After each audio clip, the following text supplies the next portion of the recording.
नमस्कार मैत्रिणींनो, आपल्या चॅनलवरती तुम्हा सर्वांचे मनपूर्वक स्वागत. तर पौष महिना चालू आहे, याशिवाय थंडीही आहे. तर थंडीच्या दिवसामध्ये तीळ खाल्लेले आपल्या शरीरासाठी चांगले असतात आणि पौष महिन्यात तर सर्रासच तिळाचा भरपूर असा उपयोग केला जातो. तर त्यासाठीच आज आपण मस्त तिळाची खमंग खुसखुशीत अशी रेसिपी बनवतो आहे. तर मी इथं काय केलं आहे, पाव किलोच्या प्रमाणामध्ये तीळ घेतलेले आहेत. मीडियम टू लो गॅसवरती हे एक 4-5 मिनटं भाजून घेतलेत. हे खूप जास्त तडतड करत नाहीत भाजल्यावर, पण हलकासा याचा रंग जो आहे तो लालसर होतो. तर तीळ भाजून झाल्याच्या नंतर गॅस बंद करायचा आहे आणि हे दुसऱ्या भांड्यात काढून थंड होण्यासाठी ठेवून द्यायचे. जोपर्यंत तीळ थंड होत आहेत तोपर्यंत आपण इथं पीठ मळून घेऊयात. तर इथं मी गव्हाचं पीठ घेतलेलं आहे 2 वाटी. तुम्ही इथं 1 वाटी मैदा आणि 1 वाटी गव्हाचं पीठ असंही घेऊ शकतात. पण गव्हापासूनही खूप मस्त असा हा पदार्थ तयार होतो.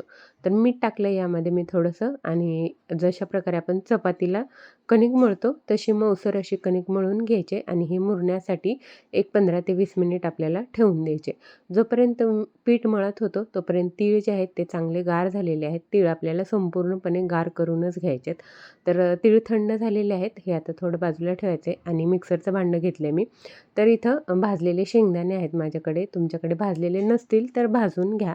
तर होते तयार म्हणून मी भाजले नाहीत. ते मिक्सरच्या भांड्यात घातलेत आणि सोबतच जे तीळ भाजून ठेवलेले होते आपण तेही मिक्सरमध्ये घालून घेतलेत आणि हे मिक्सर चालू बंद करून हलकेसे क्रश करून घ्यायचेत फक्त. खूप फाईन असं याला आत्ताच वाटायचं नाही. खूप जास्त मिक्सरचं भांडं भरून झालं होतं म्हणून मी थोडंसं मिश्रण काढून ठेवलं याच्यातलं. यामध्ये आता गूळ घातलेला आहे. तर तीळ जे आहेत ते पाव किलो होते. तर त्यासाठी मी इथं 200 ग्रॅम गूळ घेतलेला आहे आणि आपण शेंगदाणेही यामध्ये वापरलेले आहेत. तर हे मिश्रण मी मिक्सरच्या भांड्यामधून चांगलं असं बारीक वाटून घेतले. पाहू शकता इथं मस्त असं एकदम फाईन असं हे वाटून आलेलं आहे. छान असं याचं कूट तयार झालेलं आहे. तर हलकंसं हे एकजीव करायचं आहे कारण 2 बॅचमध्ये मी हे वाटलेलं आहे त्यासाठी. यामध्ये आता तुम्ही इथं वेलची पूड घालू शकता किंवा जायफळ किसून घालू शकता. नाही घातलं तरी काही हरकत नाही. ओरिजिनल तिळाची चव जी आहे ती खूप मस्त अशी राहते यामध्ये. मी तर काहीच घातलेलं नाही आणि याचे हलके-हलके अशा प्रकारचे लाडू जे आहेत ते बनवून घ्यायचेत म्हणजे पुढे आपल्याला हे सोपं जातं काम. तर खूप जास्त घट्ट दाबायचे नाहीत. फक्त हलका-हलका एकसारखा आकार याला आपल्याला देऊन घ्यायचा आहे आणि अशा प्रकारचे लाडू जे आहेत ते बनवून घ्यायचेत. नाही बनवले तरी हरकत नाही. पण मी बोलली तसं पुढचं काम आपलं मग सोपं जातं.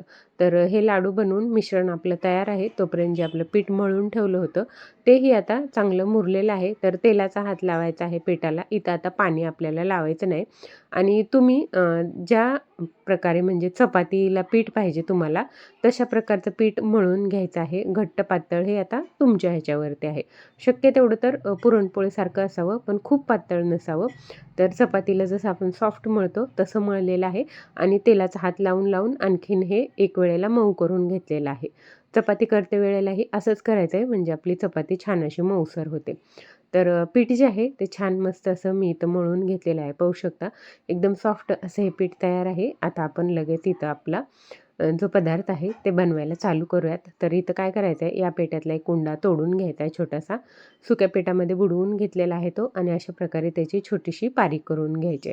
तर तुम्हाला असं येत नसेल तर तुम्ही लाटून घेतलं तरीही चालेल.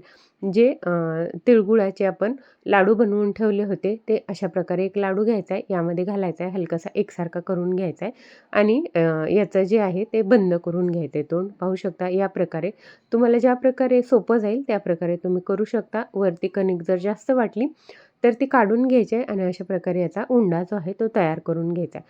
कोरड्या पिठामध्ये बुडवून घेतलेला आहे आणि मग हे हलक्या-हलक्या हाताने आपल्याला लाटून घ्यायचं आहे. तर इथं पाहू शकता हलक्या हाताने सुरुवातीला लाटायचं आहे आणि मग पिठात आणखीन कोरड्या पिठामध्ये बुडवून घ्यायचं आहे आणि नंतर मग एकदम मस्त अशी एकसारखी अशी आपल्याला याची तेलची लाटून घ्यायची आहे. तर जी तिळाची पोळी असते त्याला आमच्याकडे तेलची बोलतात. तर तीच तेलची आज आपण इथं बनवतोय. तर जेवढं आपल्याला हे शक्य होईल तेवढं पातळ बनवायचं आहे म्हणजे आपली जी तेलची आहे ती छान खमंग खुसखुशीत अशी तयार होते. तर पाहू शकता म्हणून हे वाटते वेळेलाही छान फाईन असं वाटून घ्यायचं आहे जे सारण आपण तयार केलं ते तिळकुट बोलतात त्याला आमच्याकडे. आणि मग लाटते वेळेलाही अशा प्रकारे एकदम पातळ लाटून घ्यायचे. तवा गरम झालेला आहे, त्यावरती ही तेलची घालून घ्यायची आहे. एका बाजूला थोडीशी भाजू द्यायची आणि नंतर मग पलटून घ्यायचे आहे. गॅस जो आहे तो खूप हाय फ्लेमवरती ठेवायचा नाही, कारण यामध्ये कणिक थोडीच असते. आतलं जे सारण आहे ते आपण भाजलेलं आहे, त्यामुळे खूप जास्त हाय फ्लेमवरती ठेवायचं नाही, नाहीतर ही लगेच करपायला लागते. मग गूळ असतो तो गूळ लगेच वितळायला लागतो आणि करपायला लागतो. मग त्यासाठी मीडियम टू स्लो फ्लेमवरतीच हे भाजायचं काम जे आहे ते आपल्याला करायचं आहे. तर इथं भाजून झालेली आहे दोन्ही बाजूंनी अर्धी म्हणजे. तर नंतर आपल्याला तूप लावायचं आहे. तूप लावते वेळेलाही कंजूसी करायची नाही आहे. भरपूर असं शक्य तेवढं तर तुपाचाच वापर करायचा आहे. तुम्ही जर तूप खातच नसाल तर मग तेल लावा इथे. पण खातात तुम्ही, आवडतं तूप किंवा मुलं खात नसतील तूप, तर अशा प्रकारे करून दिलं तरीही चालतं. सर्व बाजूंनी छान असं चमचा भरून दोन्ही बाजूला 1 चमचा 1 चमचा असं मी तूप लावले. छान असं मस्त उलथण्याने ते पसरवून घ्यायचे पूर्ण आपल्या तेलचीवरती आणि इथं गॅस आता स्लो करायचा आहे आणि खमंग असं हे याला भाजू द्यायचं लक्ष ठेवायचं फक्त करपू नये असं आणि दोन्ही बाजूंनी मस्त खरपूस डाग पडेपर्यंत ही जी तेलची आहे ती आपल्याला भाजून घ्यायची.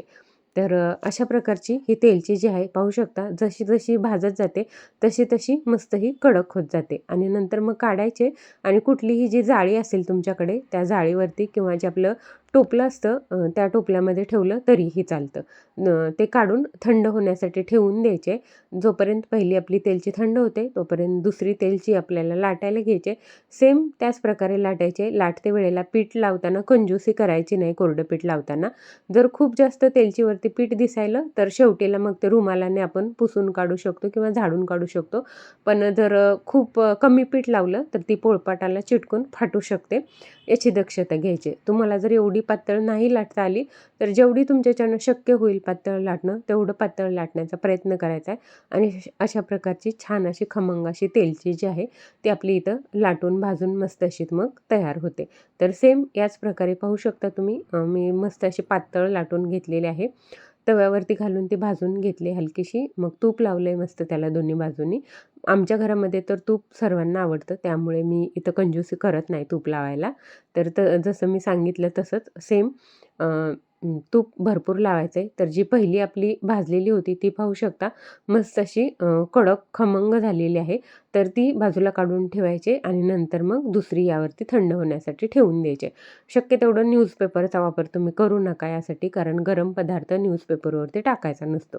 तर सेम याच पद्धतीने मी प्रत्येक तेलची जी आहे ते पाहू शकता मस्त खमंग अशी भाजून घेतलेली आहे. तर संपूर्ण तेलच्या इथं बनवून तयार आहेत. मी अर्ध्या बनवल्यात आणि अर्धं जे तिळकूट आहे ते तसंच ठेवून दिले नंतर बनवण्यासाठी. तर संक्रांत येत आहे त्यावेळेला भोगीला आमच्याकडे अशा प्रकारची शिदोरी दिली जाते या तिळाच्या तेलचीची. तुमच्याकडे असं काही म्हणजे रिवाज असतो का, हे मला नक्की कमेंट करा. आणि पाहू शकता मस्त खरपूस अशा आपल्या तेलच्या ज्या आहेत त्या भाजून तयार झालेल्या आहेत. मस्त खुसखुशीत खमंग कडक अशा या असतात. मग तोंडात ठेवल्या ठेवल्या ही मस्त अशी विरघळते. अशा प्रकारची ही तेलची जी आहे ती बनून तयार होते. किती खुसखुशीत झाले हे मी तुम्हाला इथं आता दाखवते आहे. तर दुसऱ्या प्लेटमध्ये एक मी तुम्हाला तोडून दाखवते. तोडायचं मन नव्हतं मला, पण दाखवण्यासाठी तुमच्यासाठी मी इथं ही तोडलेली आहे. पाहू शकता. आणखीन जशा या थंड होत जातील, शिळ्या होत जातील, तशा तरी आणखीन मस्त खुसखुशीत बनतात आणि जेवढी शिळी होईल ना तेवढी ही आणखीन मस्त गोड लागते. तर तिळाची तेलची जी आहे ती शक्य तेवढी शिळीच खायची, म्हणजे खूप छान लागते. हे तुम्ही टिफिनमध्ये देऊ शकता. बनवून तुम्ही या 8 दिवस आरामात खाऊ शकता. अशा प्रकारे या टिकतात किंवा पहिल्या वर्षी भोगीचा ववसा असतो त्यावेळेलाही अशा प्रकारची तेलची बनवून दिली जाते. हे आमच्याकडे आहे. तर कशी वाटली रेसिपी कमेंट नक्की करा. आवडली असेल तर सबस्क्राईब नक्की करा. धन्यवाद.